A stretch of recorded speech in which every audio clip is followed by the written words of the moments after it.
Okay, hi, my name is Soshtavi. This is my very first time on BookTube. I have been wanting to do this for a while now, but fear has been kind of holding me back. But if there's one thing I've learned this year, it's that being the Lulu is the Sululu. So anyway, here I am. Now let's get the obvious out of the way. Did I cut my own bangs? Yes. Are they uneven? Yes. Are we going to acknowledge this in the comments? Absolutely not. Anyway, I love reading and I'm assuming so do you. That's why you must be here.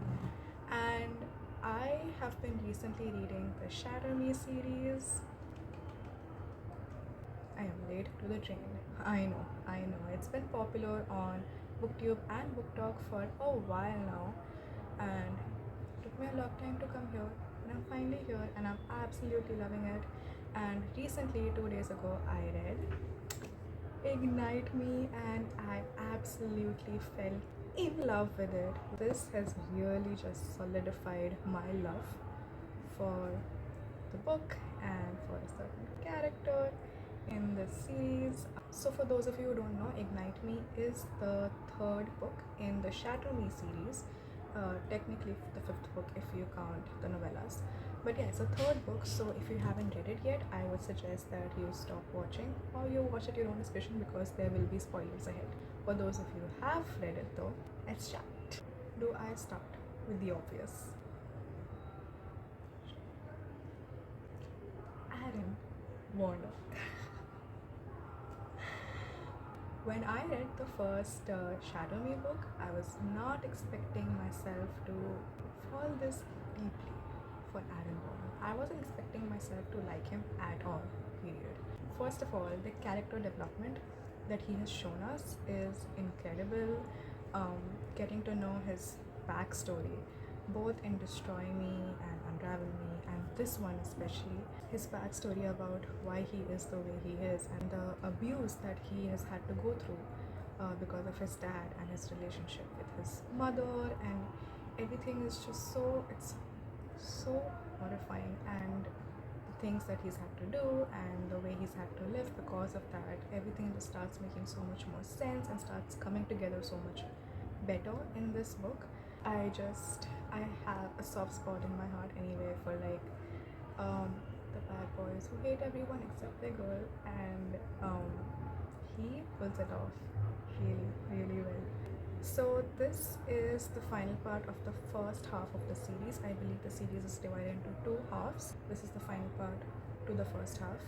And honestly, I loved it. Like, honestly, this one was so much more fast-paced compared to the other two books, Shadow Me and Unravel Me.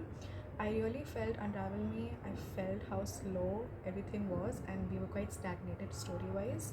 And also probably because half the book we didn't even have Warner, and I was just waiting for him to come, and the book felt really bland without him.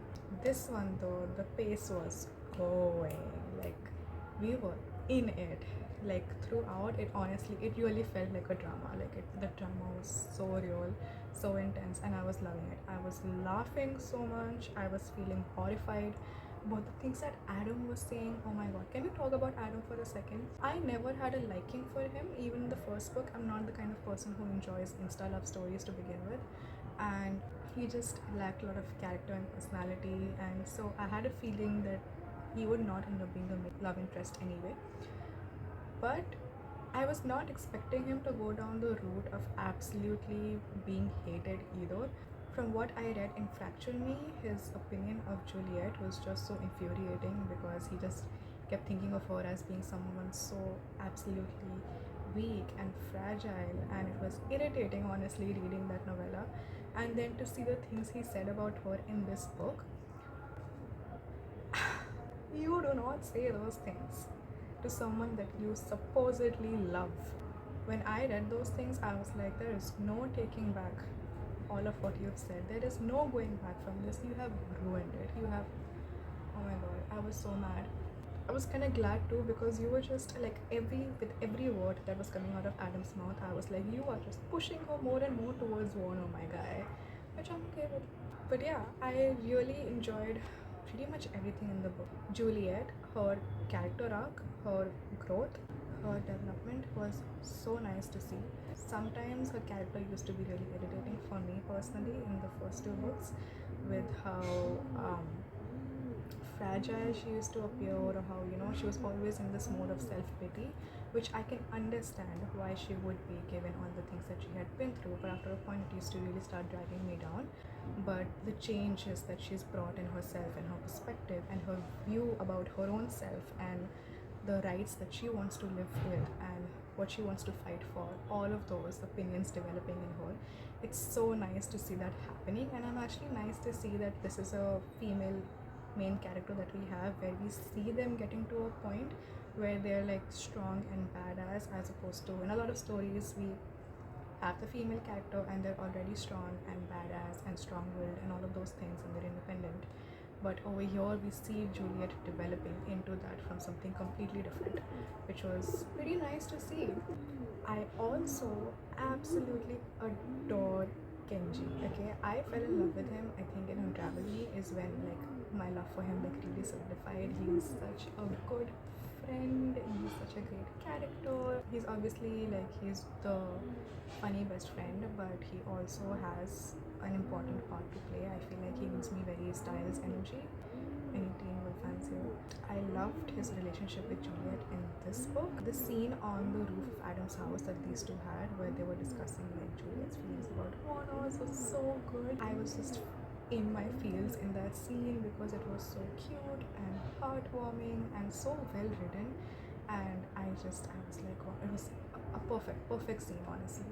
I am loving seeing the kind of friend he is being to Juliet and the kind of support he's being for Juliet, and I can't wait to see his arc develop in the rest of the books, because oh my god, I love him. I love him. I loved the main plot here as well, about how they were planning and plotting to bring down the Supreme Commander. I was not expecting that ending. I think we had about like this much left, and the main battle still hadn't gone down, and I was so confused. I thought we would be left on a cliffhanger of some sorts and we would get the final battle in the next book maybe, but it all went down so fast, and for a minute I honestly felt a little conflicted. I was taken aback by how fast everything went down, but at the same time it was satisfying the way she killed off Anderson and the way she crushed his ankles and then shot him twice in the head, once for Adam, once for Warner. Oh, that was satisfying. So I am happy with the way it ended, but I was just really taken aback because usually dystopians, fantasies, we get like a well played out long climax, and this one was quite different. Of course, the best part of the book, Aaron and Juliet. Oh my god, this romance had me giddy. I wanted to record this video 2 days ago when I finished it, but I knew I was so giddy with my feelings and like giggling here and there and blushing that very few books have me this way. I'll be very honest, not even most romance books have me this way. So when this one had me giggling all over the place, I was like, what is going on with me? I can't record a video in this state. I was losing it. Every little scene that they had, every little interaction they had, every time where they were like peeling back each other's layers a little bit, had my heart. Oh my god. The scene where he's teaching her how to fight, the tension was so palpable, you could cut it with a knife. Oh my god, and I loved it. I loved it so much. So this scene where Juliet is telling Warner that Adam is coming to the base and that Kenji lied to him about like her being in love with him, which first of all, the drama in this book, when I got to know that Kenji told Adam that she still has feelings for him, oh my god, I was so furious at Kenji, even though I love him. But at the same time, it was just so funny to me. I was like, oh my god. And I think we really see the growth in her when, as soon as Adam arrives to the base, she immediately tells him, Kenji lied to you, I'm not in love with you anymore. Like the old Juliet would have really hesitated and been shy about it, and she would have stuttered her way through the conversation and probably would have just not been able to say it in the first place. But this Juliet was like, I ain't taking no shit. If it's not real, it's not real. I gotta say it to your face. And I love it. Coming back to this scene where she's reassuring Warner that I'm not in love with him anymore, don't worry. And then this scene plays out between them. You don't love him at all? Romantically? He nods. No, You're not attracted to him? I'm attracted to you. I'm serious. So am I. Please, like all this time when Juliet is so clearly trying to deny her feelings for him, I'm just like, God, wake up and see it. We all see it. Oh my God. And then we finally have the part where she confesses her feelings for him. She says, I love you. I whisper, I love you exactly as you are. And Warner is just not able to believe her. He's like, no, no, no, this can't be real. And she's like, I love you. I tell him again, I love you and I want you and I wanted you then. I say to him, I wanted you so much and I still want you. I want you right now. And that's when he goes and he kisses her. He pins her against the wall and he's kissing her and they're so desperate for each other, and then some spicy stuff happens. And of course, the line that has everyone in chokehold, lift your hips for me, love. I saw someone with a sweatshirt with the hashtag of this line, and kind of wanted, like, I had to physically put the book down and take a breath because I was just not, like, I was losing my head.